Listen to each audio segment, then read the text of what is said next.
We're about to play a song of yours called Deus. Yep. Deus is Latin, you're from Iceland, you sing in English. Isn't this a little bit confusing? We're just doing what we're doing. It doesn't really matter what language it is, does it? Sure. What's Deus all about? Well, it's about Deus, which isn't.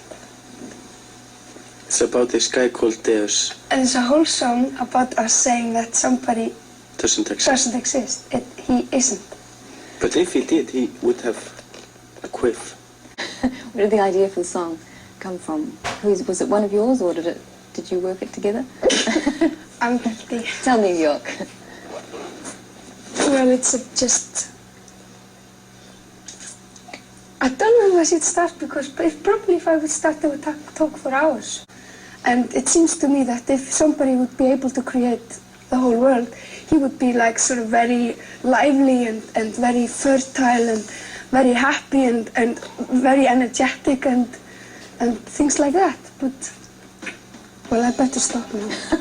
Do musicians in your country have problems that, say, they wouldn't have elsewhere? I mean, is it a tough place to be a musician? Yeah, there is a definite shortage of rehearsal places, and then equipment is quite expensive, and so you get into problems which you could solve easily if you lived somewhere else. Yeah, like we mostly put on our own gigs. There's not many like places to play, clubs or things like that. It's mostly like ballrooms with house bands, things like that. Is there a fairly healthy local music scene, or is it mainly British American music that... I would say it was nearly healthy, nearly sound. Of course it's under influence from what's going on here and well, in Britain and in the States, but also it has got a lot of originality, which is only sort of Icelandic. You wouldn't be able to follow it. Or understand the lyrics. Fair enough. Do you think your music has got a particularly Icelandic feel about it? Well, most Icelanders find us weird and they think we're very foreign. Okay.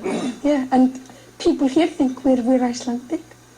I wonder where we're from. Yeah, like we're not a basic chart band there. Yeah. Greetings, Earthlings. We know I'm to your planet. Well, you're like on MTV now, which is very much a part of, here we go, world music. Yes.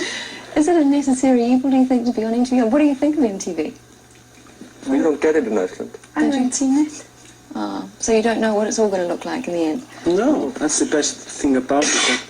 That, we don't usually see what's being written about us and things like that, but possibly 2 or 3 weeks later, and some shows we will not see or hear because we're not present. So it's very healthy for us not to see ourselves too much on radio or television or in the papers, because then we're unaware what's happening around us. We probably won't see this program. Well, what about the videos then that you make? I mean, do you get a chance to see, I mean, are they shown on Icelandic TV, or are they... Yeah, they're crying out loud for videos made by us, because we've sort of reached a standard in Iceland that everybody thinks we're very famous. So they want the videos being shown, but we're not particularly keen on having them shown. Why is that? I don't know, we just decided we weren't particularly keen on it. No reason. We've got no reason at all. Well, be that as it may, we're going to see one now. I hear you're about to sign with Elektra in the States. Is this, is there a reason for this from changing? Because you've always been known to be fiercely independent and fully independent. We are, but the States, they are just so big. And I'm only 180 meters high. And I can cope with Iceland and Britain, but I can't cope alone with the States, so... Working with an independent label is such a personal thing. You can take part of that if you live in the country, or if you work with people like One Little Indian, who can take care of that in Iceland, in England. We know the people in One Little Indian personally, they're our friends. But having worries if a record can go from a factory into a record shop in Oklahoma or something, it's just something you shouldn't be worried about. I mean, there are other things that are more important.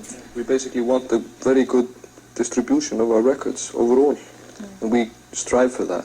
But we want to be in control of what we do.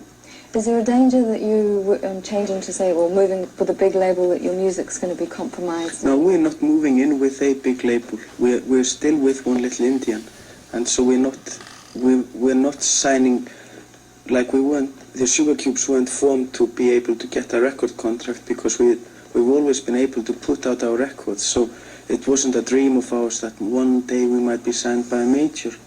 That's not the case. We didn't go to them, they came to us. So we said, okay, Jack. We'll take you on. Yeah. We still make our records just like we want them to be, and it's more like then Elektra takes them and distributes them in the States. It's more like that, because and we work with them over there. Okay. And hopefully they don't work for us, and we won't work for them. We'll work all together. Okay. Well, not only are you guys respected musically, but you're also highly respected in your country as poets. Is there much of a difference between writing poetry for you and writing lyrics, say, for your songs? Well, the official poets of the band, they're not with us today. The three, they are back in Iceland, so... The other half of the band, the Poetry division. The poetry division is in the library studying for the next great big literary Nobel Prize. I see. I see.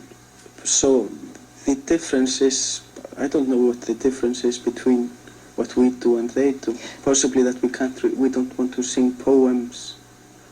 Are you all involved in writing the lyrics for the songs, or is it just those three literary masters back home? No. Most of the lyrics, I write mine, what I say, and he writes what he says. So sort of this poetic thing is sort of separate from the TheSugarCubes, really.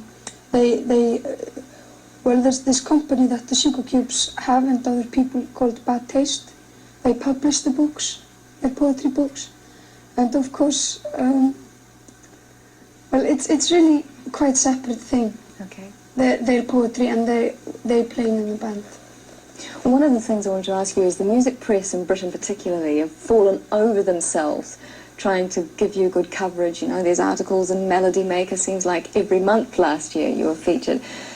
I mean, how do you cope with this? Do you feel you have to live up to this extraordinarily high praise that's been given you? No, because... It doesn't change anything that we do. It doesn't change us, the way we It's them that writes it, it's not us that is writing it. It's just, you must understand that us living in Iceland, not even getting these papers, it's like somebody, if you would get news about that somebody on the planet Jupiter liked you very much. And people were all going gaga because of you there. Alright, you go to Jupiter once in a while and you meet the people, but you always know that you can go back home and continue being sane. Sure. So it's a bit, you just don't just don't manage to mix these two pictures together, you in the papers and you yourself. It's a very huge gap between somehow. They seem to have picked you out as a feature a lot of the time. How do you feel about that? I mean, because you're very much together as a band. I mean, I don't see you as being particularly separate, but the papers seem to want to do that. Well, they need something. Possibly they've got so small minds that they can't cope with more than one person at a time. But we've got a little bit bigger minds. I'm not saying brains, but so we can cope with the idea of 6 people together, but they can't. It's something to do with just simplifying the media, how it has to work so quickly, and people have to just swallow everything so quickly and not even digesting it. It seems to be easier for them to see that TheSugarCubes are 1 person and 5 servants than just sort of 6-piece band which all work, everybody work together. Yeah. Right. Now, Björk, I wanted to talk to you a little bit. I believe you've got a rune tattooed on your arm somewhere. Yes, I have. What exactly is a rune, for those who don't know?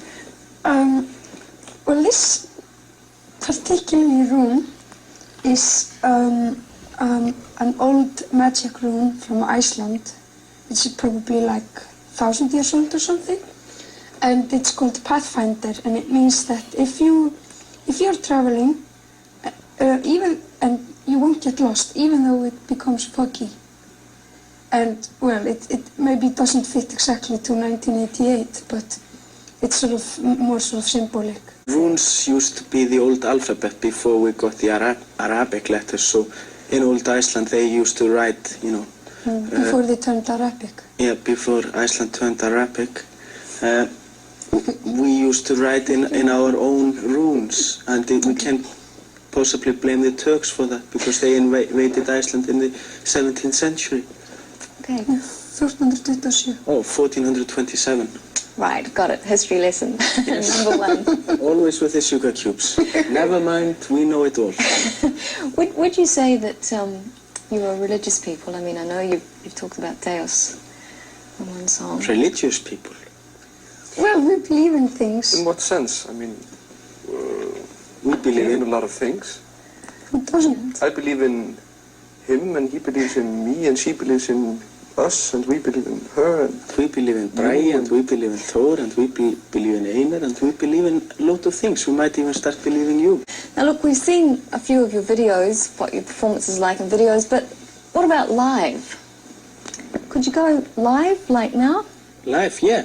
Ding-a-ling-a-ling, everybody sing, mellurnar dansi í hring. Hey, kokkurinn á kamrinum, ríður öllum mellunum, ríður þeim í rass, segir síðan pass. You have to translate. no, So it's a rude very Icelandic that song. was a very rude song. I learned it while I was in the Boy Scouts. First time, Yeah, it was- MTV, rude Icelandic song. What is more ruder than a Boy Scout? Song, This is a riddle. Well, a what... Girl Scout. Jolly good. Well, we've got time just really to say goodbye. You've got an album due out fairly shortly, Yes, I believe. life's too good. Life's Too Good. Is this the definitive Sugar Cube statement? No, Yes. it's our For great... today. Yeah, for today. Because we like the alcoholics, one day at a time. Okay. We cope with every day as it comes, only one day at a time. Okay. Plans? Are you planning to tour? Are you coming back to... Yes, we start in Britain on 11th of May till the 19th or 20th of May, and then we... And it's to America. You guys had your debut album and your two singles have gotten like incredible praise in England. I mean, there are writers over there saying this is the greatest band that's ever walked the earth. Does this worry you at all, this kind of effusive praise?